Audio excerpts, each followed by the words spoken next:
تو ناظرین کرام، میں آپ کو اوکاشا اسلامک میڈیا میں دل کی اتھاہ گہرائیوں سے خوش آمدید کہتا ہوں۔ آج ہمارے لیے بہت ہی مسرت اور انتہا درجے کی خوشی کا عالم ہے۔ آج ہمارے درمیان ہمارے مشفق اور ہمارے مربی اور ہمارے روحانی والد محترم جناب استاذ العلماء شیخ مختار المدنی حفظہ اللہ تعالی فاضل مدینہ یونیورسٹی آج ہمارے درمیان موجود ہیں۔ ضلع بکھر میں ان کی پہلی آمد ہے۔ ہم ان کی آمد پر ان کو دل کی اتھاہ گہرائیوں سے خوش آمدید اہلا و سہلا و مرحبا کہتے ہیں۔ تو بہت زیادہ مصروفیات تھیں ان کی، لیکن 10 منٹ انہوں نے ہمیں اوکاشا اسلامک میڈیا کے لیے دیے ہیں، تو چند ایک ہم سوالات استاذ محترم سے کریں گے۔ تو پہلا میرا سوال استاذ محترم سے یہ ہے کہ شیخ محترم یہ ہمیں بتائیں کہ ایک مدرس کو، چاہے وہ شعبہ تحفیظ کا ہے یا شعبہ کتب کا ہے، تو ایک مدرس کو کن کن صفات کا متحمل ہونا چاہیے اور وہ معاشرے میں اور طلباء میں ایک مقبول مقام حاصل کر سکتا ہے؟ نحمدہ ونصلی علی رسولہ النبی الکریم، اما بعد۔ جی محترم ابو کاشا مجاہد الحق صاحب حافظہ اللہ تعالی، انہوں نے بڑی محبت کا اظہار فرمایا ہے۔ ان کی چاہت اور محبت کو دیکھ کر کے یہ دل چاہا کہ ان کے ساتھ مجلس ہو، ملاقات ہو۔ اسی طرح دوسرے دوست احباب ان کی دعوت پر اور ان کی اصرار پر اس علاقے کے اندر آنے کا اتفاق ہوا، تو میں مشکور ہوں اپنے عزیزان، اپنے شاگردان اور اپنے دوست احباب کا کہ جنہوں نے یہاں پر محبت کا اظہار فرمایا۔ تو جو سوال ہے کہ ایک مدرس کو کن صفات کا حامل ہونا چاہیے، دیکھیں اللہ رب العزت نے صرف دین نازل نہیں فرمایا بلکہ دین سمجھانے والے معلم بھی ہمیں دیے ہیں، اور انسانوں کے لیے رشد و ہدایت کے لیے، رہنمائی کے لیے، کتابوں کی تعلیم اور تدریس کے لیے انبیاء اور رسل بھی بھیجے ہیں۔ نبی کریم صلی اللہ علیہ وسلم کی ذات صرف اور صرف ایک رسول، مبلغ، قاصد اور ڈاکیے کی حیثیت نہیں تھی، بلکہ آپ معلم الناس بنا کر کے بھیجے گئے ہیں۔ نبی کریم صلی اللہ علیہ وسلم نے فرمایا کہ بعثت معلما، کہ مجھے معلم بنا کر کے بھیجا گیا ہے۔ تو اگر کوئی بندہ اس شعبے کو اختیار کرتا ہے تو اس کے لیے سب سے پہلے تو نبی کریم صلی اللہ علیہ وسلم کی اس زندگی کو اور آپ کی جو اسوہ ہے اس کو پڑھنا چاہیے، سمجھنا چاہیے، اور پھر اس کے مطابق عمل کرنے کی کوشش کرنی چاہیے۔ اس حوالے سے چونکہ وقت مختصر ہے، میں 2-3 باتیں کہنا چاہوں گا۔ پہلی بات تو یہ ہے کہ یہ تدریس یہ ایسا شعبہ ہے کہ جس کے لیے سب سے پہلے تو معلم کو اس شعبے کے اندر مہارت حاصل کرنا یہ بہت ضروری ہے۔ آپ ایک مدرس ہیں اور اگر شعبہ درس نظامی کے ساتھ منسلک ہیں تو پھر اس کے لیے ضروری ہے کہ آپ سب سے پہلے اس کتاب کے اندر، اس فن کے اندر خود مہارت حاصل کریں جس فن کو آپ پڑھانا چاہتے ہیں، جس کتاب کو آپ پڑھانا چاہتے ہیں۔ تو اس کے لیے ضروری نہیں ہے کہ یعنی آپ کو اس موضوع پر لکھی گئی تمام کتابیں ازبر ہوں، لیکن کم سے کم بنیادی چیزیں جو ہیں اگر انسان کو معلوم ہوں، اور اسی طرح اس فن کی کوئی ایک آدھ کتاب اس پر اگر دسترس حاصل ہو تو انسان جو ہے جب محنت کرتا ہے تو آہستہ آہستہ وہ بلندیوں کو چھوتا ہے۔ پہلے دن سے ہی کوئی شیخ الحدیث نہیں بنتا، تو سیڑھی جو ہے انسان آگے اوپر کی طرف جاتا ہے۔ تو پہلی چیز یہ ہے کہ اس کو اپنے اس فن کے اندر اور اس شعبے کے اندر محنت کرنی چاہیے۔ اور دوسری بات یہ ہے کہ دیکھیں مدرس کا تعلق انتظامیہ سے زیادہ اس کا تعلق جو ہے وہ طلباء کے ساتھ ہوتا ہے، تو اس لیے اس کو یہ بھی دیکھنا چاہیے کہ میرا رویہ طلباء کے ساتھ کیسا ہونا چاہیے۔ نبی کریم صلی اللہ علیہ وسلم کے بارے میں اللہ تعالیٰ نے ارشاد فرمایا فَبِمَا رَحْمَةٍ مِّنَ اللَّهِ لِنْتَ لَهُمْ وَلَوْ كُنْتَ فَظًّا غَلِيظَ الْقَلْبِ لَانفَضُّوا مِنْ حَوْلِكَ، کہ آپ کی نرم طبیعت کی وجہ سے محبت کی وجہ سے، آپ کی شفقت کی وجہ سے یہ صحابہ کرام کی جماعت آپ کے ارد گرد جمع ہے۔ اگر آپ دل کے سخت ہوتے، سخت مزاج، اکھڑ مزاج ہوتے تو یہ صحابہ کرام آپ سے بکھر جاتے اور یہ جماعت تیار نہ ہوتی۔ تو گویا کہ یہ جو جماعت تیار ہوئی ہے، جو اپنی جان ہتھیلیوں پہ رکھ کے نبی کریم صلی اللہ علیہ وسلم پر اپنی جانیں نچھاور کرنے کے لیے جو تیار تھے، اس کے پیچھے نبی کریم صلی اللہ علیہ وسلم کی محبت تھی، آپ کی رحم دلی تھی، آپ کی شفقت تھی۔ تو ایک مدرس، صحیح معنوں میں مدرس وہی ہے جو کہ وہ اپنے طلباء کے لیے اپنے دل کے اندر رحمت اور شفقت کے جذبات رکھتا ہے۔ دیکھیں، جب بس اوقات ایسا بھی ہوتا ہے کہ پڑھاتے ہوئے مدرس کو سرزنش کی بھی ضرورت پیش آتی ہے، طالب علم کو مارنے کی بھی ضرورت پیش آ جاتی ہے، تو مقصد اصلاح ہونا چاہیے، مقصد جو ہے وہ انتقام نہیں ہونا چاہیے۔ عموماً ایسا ہوتا ہے کہ شعبہ تحفیظ القرآن کے جو بعض اساتذہ ہوتے ہیں، تمام نہیں ہیں لیکن بعض اساتذہ ایسے ہیں کہ جن کی وجہ سے یہ شعبہ بدنام ہو چکا ہے، وہ اس قدر ظالمانہ رویہ اختیار کرتے ہیں طلباء کے ساتھ، جس کی وجہ سے لوگ وہ صرف اور صرف تعلیم سے نہیں بلکہ بس اوقات دین سے ہی متنفر ہو جاتے ہیں۔ تو اس طرح کا ظالمانہ رویہ اختیار نہیں کرنا چاہیے۔ اتنی مار جو ہے وہ یعنی اگر ضرورت پیش آئے تو اس کو مارنا چاہیے طالب علم کو، جتنا کہ یعنی استاد سمجھتا ہے کہ اس کی اصلاح کے لیے کافی ہے۔ اور تیسری چیز میں یہ کہنا چاہوں گا کہ طالب علم اگر وہ پڑھائی کے اندر نالائق ہے یا اس کے اندر کسی قسم کی کوتاہی ہے تو استاذ کو ہرگز کلاس کے اندر تضحیک اور تحقیر کا اس کو نشانہ نہیں بنانا چاہیے، بلکہ اس کی حوصلہ افزائی کرنی چاہیے، اس کو آگے یعنی آپ یوں سمجھیں کہ آپ نے اس کو چلنا سکھانا ہے، اس کا بازو پکڑ کے اس کو آگے بڑھانا ہے۔ تو اس حوالے سے ایک مجھے واقعہ بھی یاد آ رہا ہے کہ کلاس کے اندر ایک شاگرد تھا، تو وہ کلاس کا نالائق ترین شاگرد تھا۔ تو استاد نے اس حوالے سے بڑی سوچ و بچار کی، آخر کار اس کے ذہن میں ایک ترکیب آئی اس کو آگے بڑھانے کی۔ اس نے کیا کیا، اس نے اب اس طالب علم کو تنہائی میں بلایا اور کہا کہ کل میں یہ سوال آپ سے کروں گا، اس کا جواب یہ ہے، بس آپ نے یہ جواب دے دینا ہے۔ تو طالب علم اگلے دن جب سوال ہوا تو طالب علم کو تو استاد نے پہلے بتا دیا تھا اس کا جواب یہ ہے، باقی طالب علموں کو پتہ نہیں تھا۔ تو اس نے سب نے ہاتھ نیچے رکھے اور اس طالب علم نے ہاتھ کھڑا کر لیا کہ استاد محترم میں اس کا جواب دیتا ہوں۔ تو اس نے جواب دیا، استاد محترم نے حوصلہ افزائی کی، شاباش دی۔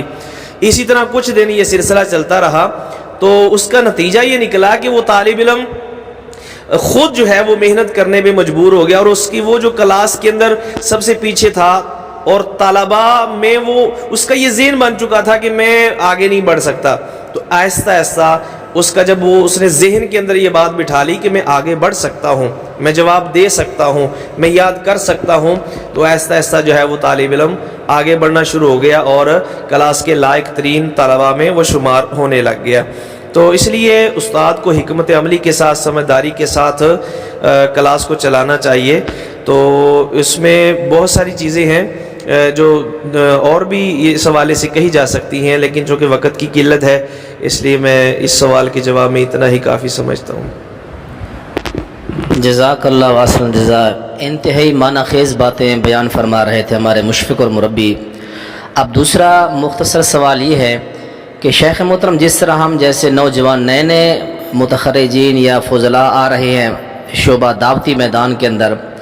تو ہمارے جو اکثر نوجوان ہیں بعض اوقات اپنے نمازیوں سے، جماعتیوں سے بھڑک اٹھتے ہیں، غصہ کرتے ہیں ان کی چھوٹی چھوٹی باتوں پر، تو ہمیں کہاں تک برداشت کرنا چاہیے، کتنا تک ان کی باتوں کو سہنا چاہیے، اس حوالے سے میں تھوڑی سی آگاہی فرما دیں۔ دیکھیں، اس حوالے سے قرآن مجید نے پہلے سے رہنمائی کر دی ہے۔ اللہ تعالیٰ نے ارشاد فرمایا، ادعو الی سبیل ربک بالحکمہ والموعظۃ الحسنہ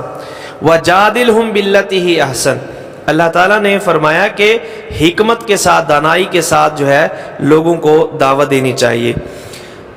بہت سارے نوجوان ایسے ہوتے ہیں کہ ان کے جس طرح دعوتی جذبات جو ہے وہ جوان ہوتے ہیں، ان کی عمر بھی جوانی والی ہوتی ہے اور جذبات بھی وہ جوانی والے ہوتے ہیں، لیکن ہوتا یہ ہے کہ وہ ان جذبات کو ہر جگہ پہ ہی آزمانے کی کوشش کرتے ہیں۔ جس کا نتیجہ یہ نکلتا ہے کہ بعض جگہوں پہ مسائل کھڑے ہو جاتے ہیں۔ تو اس کے لیے ہمیں دیکھیں دو چیزیں ہیں، ایک ہے الفاظ کا چناؤ، ایک ہے لہجے کا اپناؤ۔ تو یہ دونوں چیزیں بہتر ہونی چاہیے، الفاظ بھی،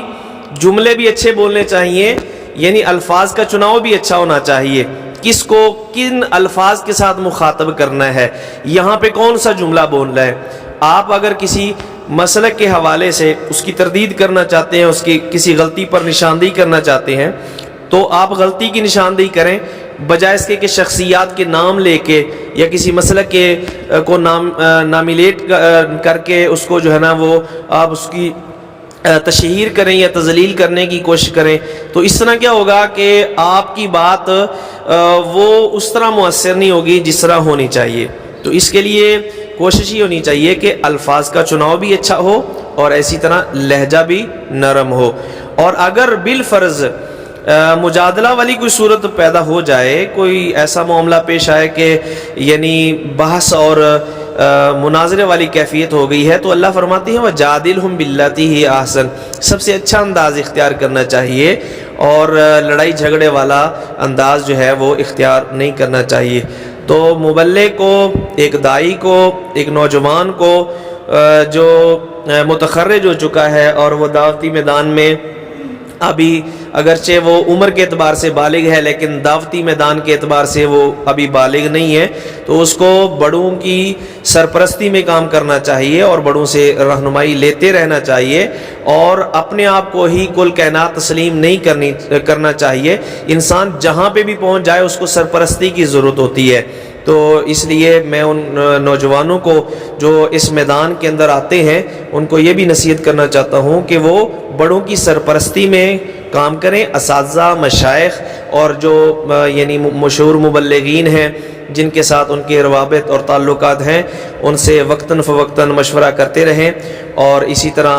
ان کی روش کو اختیار کرتے ہوئے، ان کو نمونہ بناتے ہوئے، اسی طرح اصحاب رسول اللہ اور نبی کائنات علیہ الصلوۃ والسلام کی زندگی کو نمونہ بناتے ہوئے وہ اس میدان کو جو ہے وہ آگے چلائے۔ اللہ تعالیٰ عمل کی توفیق عطا فرمائے۔ جزاک اللہ واسطہ۔ استاذ محترم سے ایک سوال یہ ہے کہ ہمارے ادارے کے طلباء نے یہ سوال لکھوایا ہے کہ استاد جی سے یہ بھی پوچھا جائے کہ طلباء کا اپنے مربیین اور اساتذہ کے ساتھ رویہ کیسا ہونا چاہیے، کہاں تک میں اپنے اساتذہ کا احترام کریں، اس حوالے سے بھی نصیحت فرما دیں۔ دیکھیں، اساتذہ کہتے ہیں کہ انسان کے تین باپ ہوتے ہیں، ایک وہ جو اس کے دنیا میں آنے کا سبب بنا، اور دوسرا وہ جس نے اس کو تعلیم دی اور اس کو جینے کا سلیقہ اور ڈھنگ سکھایا، اور تیسرا جس نے اپنی بیٹی دی۔ تو سسر یعنی وہ بھی ایک باپ ہی کا مقام رکھتا ہے۔ تو استاذ وہ صرف پڑھانے والا نہیں ہوتا، وہ ٹیچر معلم نہیں ہوتا، بلکہ وہ مربی بھی ہوتا ہے۔ جس طرح باپ تربیت کرنے والا ہوتا ہے، اسی طرح استاذ بھی مربی ہوتا ہے، بلکہ اس سے اگلا لفظ بولنا چاہیے کہ استاذ محسن ہوتا ہے۔ جس طرح باپ جو ہے وہ تربیت کرتا ہے اور اپنی اولاد پر یعنی شفقت کرتا ہے، اسی طرح استاد شفقت کرتا ہے، مہربانی کرتا ہے اور خیر خواہی کے جذبات کے ساتھ اس کی جو علمی تشنگی ہے اس کو دور کرنے کی کوشش کرتا ہے۔ تو محسنین کے ساتھ اچھا رویہ یہ یعنی ایسی عادت ہے کہ نبی پاک صلی اللہ علیہ وسلم نے ارشاد فرمایا کہ جو انسانوں کا شکر ادا نہیں کرتا وہ اللہ کا شکر ادا بھی نہیں کرتا۔ تو اس کے کئی ایک علماء نے مفاہیم بیان کیے ہیں۔ ایک مفہوم یہ بھی ہے کہ جو انسانوں کا شکر ادا نہیں کرتا وہ اللہ کا شکر ادا کرے بھی تو اللہ اس کا شکر قبول نہیں کرتا جب تک وہ پہلے جو اس کے محسنین ہیں، جو اس پر احسان کرنے والے ہیں، ان کا شکر ادا نہ کرے۔ تو اپنے استاد کے ساتھ ادب کے ساتھ بولنا، دیکھیں وہ تمام آداب جو نبی کریم علیہ الصلوۃ والسلام کو سکھائے گئے ہیں، آپ کے متعلق سکھائے گئے ہیں کہ لا ترفعوا اصواتکم فوق صوت النبی، اسی طرح لا تقدموا بین یدی اللہ ورسولہ۔ میں یہ تو نہیں کہوں گا کہ ایک رسول کا مقام استاد کو دیا جائے، لیکن کم سے کم ہمیں یہ تعلیم ضرور ملتی ہے کہ استاذ کا احترام اس کا تقاضا یہ ہے کہ استاد کی آواز سے اپنی آواز کو بلند نہ کریں. استاد کا جب تذکرہ ہو تو تذکرہ خیر ہونا چاہیے, تذکرہ شر نہیں ہونا چاہیے, اور استاد کا نام لینے کی بجائے استاد محترم اور اسی طرح کے الفاظ کے ساتھ مخاطب کرنا چاہیے. اور اگر استاد سے سوال کریں تو پہلے مجھے سعودیہ کے اندر یہ بات, جس طرح بہت ساری چیزیں یعنی انہوں نے مجھے متاثر کیا, ایک چیز نے مجھے یہ بھی متاثر کیا کہ وہاں طلباء کے جو سوال کرنے کا انداز تھا, تو سب سے پہلے وہ استاد کے لیے دعا کرتے ہیں, جی بارک اللہ فیکم رحمکم اللہ شیخانہ, اس طرح کر کے وہ استاد کو پہلے دعائیں دیتے ہیں کہ اللہ تعالیٰ آپ کی علم میں, آپ کے رزق میں, آپ کی جناب والا اس میں عمر کے اندر برکتیں فرمائے, اور اللہ تعالیٰ ہمارے حال پہ رحم فرمائے, اللہ تعالیٰ آپ کی محبتوں کو قبول فرمائے. اس طرح کے جملے بول کے پھر وہ اپنا سوال اور اپنا مدعا جو ہے استاد کے سامنے رکھتے ہیں. تو ہمیں چاہیے کہ سوال بھی کریں تو جھگڑے والے انداز میں نہ کریں, بلکہ ایک سائل بن کے استاد سے سوال کریں اور انتہائی ادب و احترام کے ساتھ ہم سوال کریں. اور اسی طرح اساتذہ کی خدمت, نبی کریم صلی اللہ علیہ وسلم کی زندگی, حالانکہ آپ ایک خوددار انسان تھے اور اپنا کام خود کرتے تھے, اپنے جوتے گانڑ لیتے تھے اور گھر کے کام کاج کے اندر آپ معاونت کرتے تھے, لیکن اس کے باوجود بعض صحابہ یعنی روایات سے ملتا ہے کہ بعض صحابہ آپ کے خادم تھے. حضرت انس رضی اللہ تعالیٰ نے 10 سال نبی کریم صلی اللہ علیہ وسلم کی خدمت کی. اس حوالے سے پیچھے ایک واقعہ بھی بیان کیا جاتا ہے جو سند کے حوالے سے میں اس کے بارے میں کوئی تبصرہ نہیں کر سکتا, کہ مدینے کے لوگوں نے نبی کریم صلی اللہ علیہ وسلم جب تشریف لائے تو مختلف قسم کے تحائف پیش کیے. حضرت ام سلیم رضی اللہ تعالیٰ عنہ جو کہ حضرت انس کی والدہ تھی, ان کے پاس دینے کے لیے کوئی اور تحفہ تو نہیں تھا, لیکن بیٹا پیش کر کے کہا حضور میں اپنا بیٹا آپ کو یہ تحفہ دیتی ہوں کہ آپ کی یہ خدمت کرے گا. ابھی 10 سال کی عمر ہے, ایک چھوٹا بچہ ہوتا ہے. تو حضرت انس رضی اللہ تعالیٰ عنہ کو ماں نے نبی کریم صلی اللہ علیہ وسلم کی خدمت کے لیے وقف کر دیا, کیونکہ آپ ایک معلم تھے, ایک مربی تھے, ایک محسن تھے. تو اسی طرح حضرت عبداللہ بن عباس رضی اللہ تعالیٰ عنہ, حضرت اسی طرح دیگر صحابہ کرام, بہت سارے صحابہ کرام ہیں جو آپ صلی اللہ علیہ وسلم کی خدمت کیا کرتے تھے. تو اس سے معلوم ہوا کہ اساتذہ کی خدمت کرنا, اساتذہ کے جوتے اٹھانا, اور اسی طرح اساتذہ کے جو ضروری کام ہیں وہ نپٹانا, استاد کو وضو کروانا, اس طرح کی چیزیں ہیں جس سے استاد کے دل کے اندر اس شاگرد کے لیے محبت کے جذبات بڑھتے ہیں اور استاد دعائیں کرتا ہے. حضرت ربیعہ بن کعب الاسلمی رضی اللہ تعالی عنہ نبی کریم صلی اللہ علیہ وسلم ان کی خدمت سے اتنے خوش ہوئے کہ آپ نے فرمایا کہ اے ربیعہ سل, کہ اے ربیعہ سوال کرو, مانگو, کیا مانگنا چاہتے ہو. تو حضرت ربیعہ رضی اللہ تعالیٰ عنہ چونکہ نبی کائنات کے شاگرد تھے, اس لیے انہوں نے دنیا کا کوئی سوال نہیں کیا. انہوں نے فرمایا کہ اسألک مرافقتک فی الجنہ, میں اے نبی کائنات صلی اللہ علیہ وسلم, میں اللہ کے رسول صرف اور صرف جنت میں بھی آپ کا ساتھ اور آپ کی خدمت کا موقع چاہتا ہوں. تو نبی کریم صلی اللہ علیہ وسلم نے فرمایا کہ اب غیر ذالک, اس کے علاوہ کوئی اور سوال, انہوں نے پھر یہی دہرایا. تو آپ صلی اللہ علیہ وسلم نے ارشاد فرمایا کہ فَأَعِنِّي عَلَى نَفْسِكَ بِكَثْرَةِ السُّجُودِ, تو اس کے لیے کوشش کرو, کثرت سے نمازیں پڑھو, سجدے کرو. اور ساتھ نبی کریم صلی اللہ علیہ وسلم کی دعائیں بھی تھیں تاکہ اللہ تعالیٰ ان کو وہ مقام عطا فرما دے جو وہ چاہتے تھے. تو اس لیے ہمیں چاہیے کہ ہم اپنے اساتذہ کا ادب و احترام بھی کریں اور ان کی خدمت بھی کریں. جزاک اللہ وسلم, جزا اللہ تعالیٰ جزائے خیر دے. آخر میں انتہائی مختصر 2 سوال ہیں. بعض لوگ کہتے ہیں کہ ایک عالم دین کو, ایک مدرس کو, ایک خطیب کو ایک جگہ پر 20 سال 30 سال, بعض اوقات تو پوری زندگی ایک جگہ پر لگا دیتے ہیں. صحابہ نے, اصحاب مصطفیٰ نے, اللہ کے نبی علیہ السلام نے ہجرت کی اور انہوں نے مختلف مقامات پر جا کے دین پہنچایا. تو میں شیخ محترم سے یہ سوال کرنا چاہوں گا, ہمیں بھی معلوم ہے کہ جس ادارے میں آپ پڑھے اور وہیں آپ پڑھا رہے ہیں, تقریباً 18-19 سال گزر گئے آپ کو ایک ہی ادارے کے اندر. یہ جو اعتراض کیا جاتا ہے یہ کیسا ہے کہ ہمیں کیا مختلف مساجد میں, مدارس میں جانا چاہیے یا ایک جگہ پر ڈٹ کے کام کرنا چاہیے؟ دیکھیں, اس سوال کا مختصر جواب تو یہ ہے کہ جہاں موقع مل رہا ہے, جتنے عرصے کے لیے موقع مل رہا ہے, آپ وہاں پہ دین کا کام کریں. یہ ضروری نہیں ہے کہ آپ جہاں پر ہیں تو وہاں پر آپ کا دین کے کام میں اور اسی طرح تعلیم میں، تدریس میں اور اسی طرح تبلیغ کے اندر رکاوٹیں کھڑی کی جا رہی ہیں، یا آپ کا وہ جو میدان ہے اس میں آپ صحیح معنوں میں وہاں پر کامیاب نہیں ہو رہے، تو پھر یہ لازمی نہیں کہ آپ وہیں پہ جو ہے نا وہ ڈٹے رہیں۔ لیکن بس اوقات ایسا ہوتا ہے کہ ابتدا کے اندر مشکل حالات پیش آتے ہیں،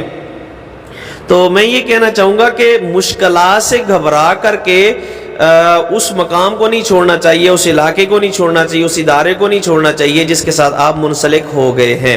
لیکن اگر دیگر مسائل ہیں اور آپ ان مسائل کی وجہ سے صحیح معنوں میں نہ ہی تدریس کے شعبے کو آگے چلا رہے ہیں اور نہ ہی واعظ و تبلیغ اور اسی طرح دین کی نشر و اشاعت